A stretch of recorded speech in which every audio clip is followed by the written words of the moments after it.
Vamos a dar inicio hoy a la parte 5 de A Prueba de Todo. Y para comenzar quiero leerte este versículo que leímos la semana pasada. Es uno de mis salmos favoritos y creo que definitivamente cae como anillo al dedo volver a leerlo y compartirlo contigo esta noche.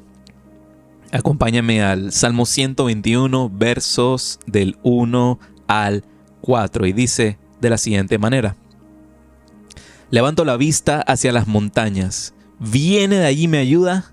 Mi ayuda viene del Señor, quien hizo el cielo y la tierra. Él no permitirá que tropieces. El que te cuida no se dormirá. En efecto, el que cuida a Israel, nunca duerme ni adormece. Dios nunca duerme.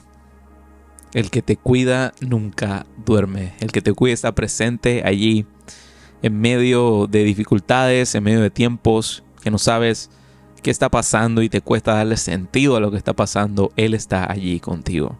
Y definitivamente Dios entiende y sabe, no es indolente a lo que pasamos.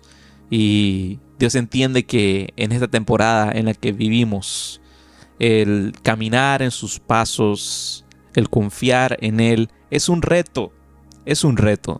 Y día a día nos enfrentamos a diferentes retos que pondrán a prueba nuestra fe y confianza en el Señor. Y queda de nuestra parte el sacarle la punta, el afilar, el remendar, el reforzar aquellas capacidades de nuestro corazón y mente para poder ser a prueba de todo, a prueba de lo que venga. Y durante las próximas semanas y las anteriores hemos estado viendo exactamente eso, diferentes consejos, disciplinas, valores que podemos edificar y reforzar para caminar en los pies de Jesús y vivir una vida tal como Dios nos anima a vivir. Y la semana pasada estuvimos viendo que una de estas virtudes que no puede faltar en nuestra vida para ser realmente a prueba de todo es la fe. Vimos algunos aspectos de ello, de la fe.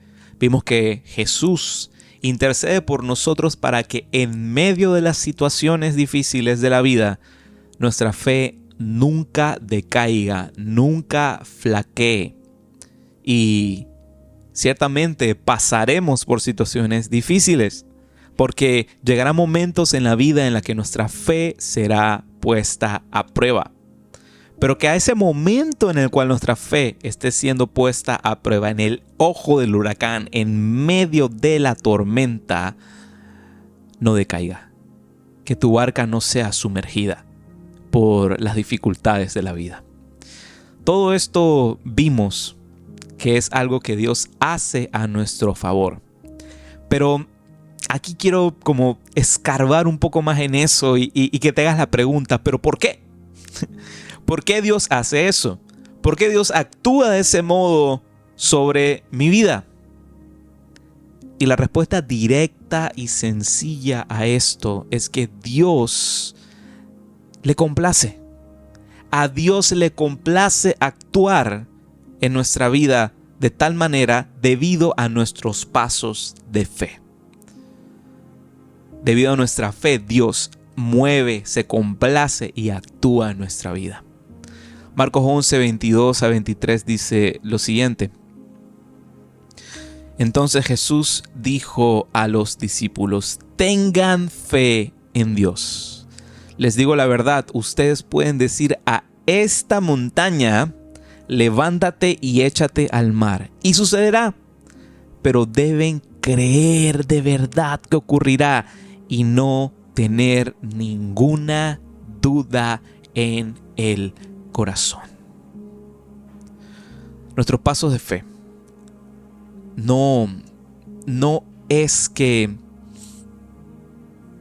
compren el favor de Dios. Y eso sé que lo habíamos mencionado en una de las últimas noches de oración y canción, ese tema de que la fe es la moneda del reino y demás, es una teología un poco rara, porque no hay nada que tú puedas hacer para que Dios te ame más o te ame menos.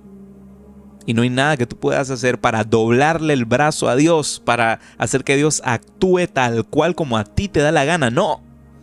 Lo he mencionado un montón de veces. Dios no está comprometido en hacer lo que queremos, sino en hacer lo que necesitamos. Porque ciertamente es nuestro Padre, nuestro papá que quiere lo mejor para nosotros, aunque a veces nosotros no lo comprendamos. El tema con la fe es que la fe cautiva la atención de Dios. Y junto con su atención viene también su presencia. Y junto con su presencia viene también su favor. Dios actuará siempre conforme a su voluntad para nosotros. Pero nuestra fe logra hacer que veamos esa voluntad cumplirse.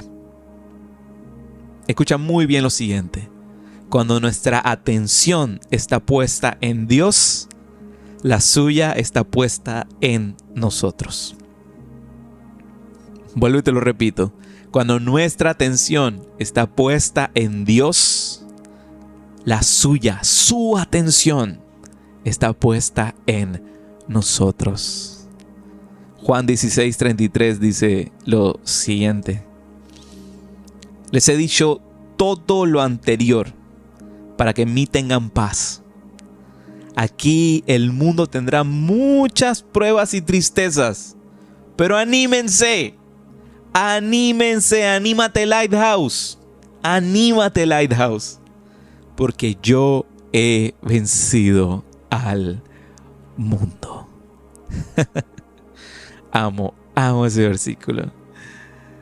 Nuestra fe colocada en Jesús es como si nos pusiéramos la camiseta del equipo ganador. Es como si dijésemos en lo espiritual: ¡Hey! Aquí estoy con el equipo de Dios. Aquí estoy con el equipo que acaba de ganar la copa.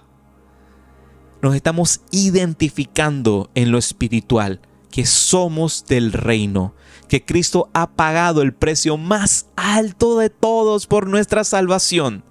Fuimos ganados para el reino y así también ganamos por el reino. De ese mismo modo, la victoria está en nuestra vida, la victoria sobre el dolor, la victoria sobre el hambre, la victoria sobre la enfermedad, la victoria sobre la tristeza, todo aquello que plaga este mundo, que plaga este plano, esta realidad humana y física. Ha sido victorioso, ha sido victoriosa, estando en el equipo, colocándote la camiseta de Dios, la camiseta de la fe. Sé que esto es difícil de digerir muchas veces, pero todo es porque a veces no nos creemos la película. A veces no nos creemos la película. Mira, hace un tiempo me había preguntado lo siguiente, que tú puedes ver de repente en las noticias, en documentales y tantas cosas, personas que han sido empresarios súper exitosos, qué sé yo, personalidades, científicos, estudiosos, o sea, personas realmente sobresalientes. Y te has preguntado por qué alguna de ellas son personas que no creen en Dios. Te lo he preguntado. Yo a veces me hago esas preguntas un poco extrañas. ¿Y por qué personas que están ahí a los pies del altar orando, intercediendo, ayunando y de todo, nunca ven un solo sueño cumplirse o nunca se atreven a dar aquel paso de fe? Es por el simple y sencillo hecho que no se creyeron la película. No se creyeron la película. Puedes saber mucha Biblia. Puedes saber mucho texto. Pero si no te has creído la película, no te has puesto ese papel de hijo e hija del Dios Altísimo y haberte atrevido a lanzarte al vacío creyendo en que Él lo hará, es porque no te has creído la película. Y eso es algo para animarte esta noche. Créete la película. Créete la película. Cree que Dios puede hacerlo. Comienza por allí. Aunque no lo puedas ver todavía realizado, comienza creyendo que Él lo hará, que Él puede hacerlo.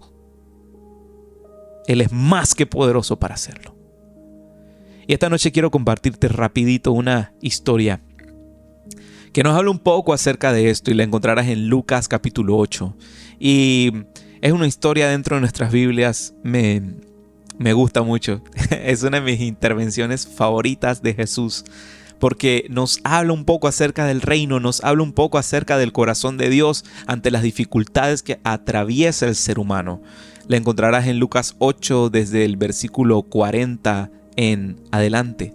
Y me gusta a veces cuando las Biblias tienen esta pequeña cosita que tienen ahí arriba como un subtítulo a lo que uno va a estar leyendo, y lo que dice este subtítulo es: Jesús sana en respuesta a la fe.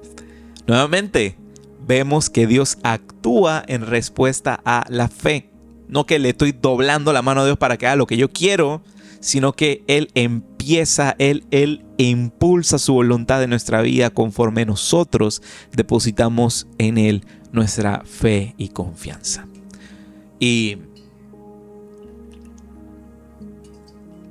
quiero leerte esta historia rapidito porque es realmente cautivante.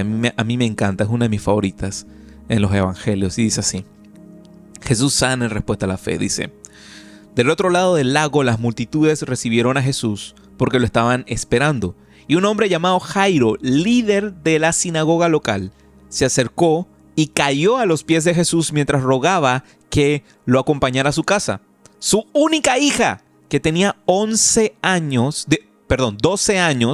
grábate eso, 12 años, estaba muriendo. Mientras Jesús iba con Jairo, las multitudes lo rodeaban. Una mujer de la multitud hacía 12 años que sufría una hemorragia continua y no encontraba ninguna cura. Acercándose a Jesús por detrás, le tocó el fleco de la túnica. Al instante, su hemorragia se detuvo. ¿Quién me tocó?, preguntó Jesús. Todos negaron y Pedro dijo: Maestro, la multitud entera se apretuja contra ti. Pero Jesús dijo: alguien me tocó a propósito, porque yo sentí que salió poder sanador de mí. Cuando la mujer se dio cuenta de que no podía permanecer oculta, comenzó a temblar y cayó de rodillas frente a Jesús. A oídos de toda la multitud, ella le explicó por qué lo había tocado y cómo había sido sanada al instante. Hija, le dijo Jesús, tu fe te ha sanado, ve en paz. Mientras él todavía hablaba con ella, a mí me encantan las historias de la Biblia que van pasando así como que como que todas las cosas, mínimo un drama. Mientras él todavía hablaba con ella, llegó un mensajero de la casa de Jairo, el líder de la sinagoga, y le dijo: tu hija está muerta. Ya no tiene sentido molestar al maestro. Cuando Jesús oyó lo que había sucedido, le dijo a Jairo: no tengas miedo, solo ten fe y ella será sanada. Cuando llegaron a la casa, Jesús no dejó que nadie entrara con él excepto Pedro, Juan, Santiago y el padre y la madre de la niña. La casa estaba llena de personas que lloraban y se lamentaban, pero Jesús dijo: dejen de llorar. No está muerta, solo duerme. La multitud se rió de él, porque todos sabían que había muerto. Entonces Jesús la tomó de la mano y dijo en voz fuerte: niña, levántate. En ese momento le volvió la vida y se puso de pie enseguida. Entonces Jesús les dijo que le dieran de comer a la niña. Sus padres quedaron conmovidos, pero Jesús insistió en que no le dijeran a nadie lo que había sucedido. La Biblia nos habla de esta historia. Jairo, siendo el líder principal de la sinagoga. Quizá para nosotros esto no es de que, pero oye, llega Jesús y lo que hace este señor es ir corriendo a donde él y arrodillarse delante de él, se inclina delante de él, pidiendo ser ayudado. Ojo, Jesús en sinagogas en ese momento era simplemente un predicador ambulante. No era una persona que tuviese un gran rango, y que el principal de la sinagoga haya ido corriendo donde él, arrodillarse y pedir su favor, pedir que fuerce a ver a su hija, que la sanase, era algo que de seguro le voló la cabeza a la gente. Ahora, mira esta comparación. Mujer que llevaba 12 años con un flujo de sangre dentro de la multitud, mientras que una niña de 12 años estaba al borde de la muerte. Una sufrió una enfermedad horrible, desagradable durante 12 años de su vida, mientras que una que tenía 12 años estaba a segundos de morir. La Biblia nos habla de que esta mujer se acerca a Jesús en medio de la multitud, y ella en su cabeza, hablándose, repitiéndose: si tan solo toco el borde de su manto, el borde de la ropa de él, un flequillo, si tan solo le toco una hebra, un flequillo allí, seré sana. Y adivina qué pasó. Así ocurrió. Lo acabamos de leer en la historia. Así ocurrió, fue sanada. Jesús se conmociona y pregunta en ese momento: ¿quién me tocó? Sus discípulos estaban ahí pensando: ¿qué? Este está medio loco. ¿Cómo sigue quién me tocó si estamos aquí todos apretujados? Todo el mundo te está tocando, Jesús, si estamos todos apretujados. Era una gran multitud. Era imposible el detectar a uno y decir: ve, este es el que te tocó, si todos te estaban tocando. Pero Jesús insiste que alguien lo tocó, pero no de una manera común, porque alguien lo tocó con fe. Alguien lo tocó con fe. Alguien cautivó el corazón de Dios en ese mismo instante. Luego sale adelante la mujer y responde a Jesús: sí, fui yo, estoy viviendo esta situación y mira, al momento que te toqué fui sana. Y Jesús simplemente le responde: hija, tu fe te ha sanado, ve en paz. Y mientras ocurre eso, simultáneo, llega el mensajero de la casa de Jairo a avisarle: tu hija ya murió. ¿Ya para qué molestarte? Ya tu hija murió, ¿qué vas a hacer? ¿Puedes imaginarte esa escena? El drama humano, todo ocurriendo a la vez, una siendo sanada y la otra al borde de la muerte.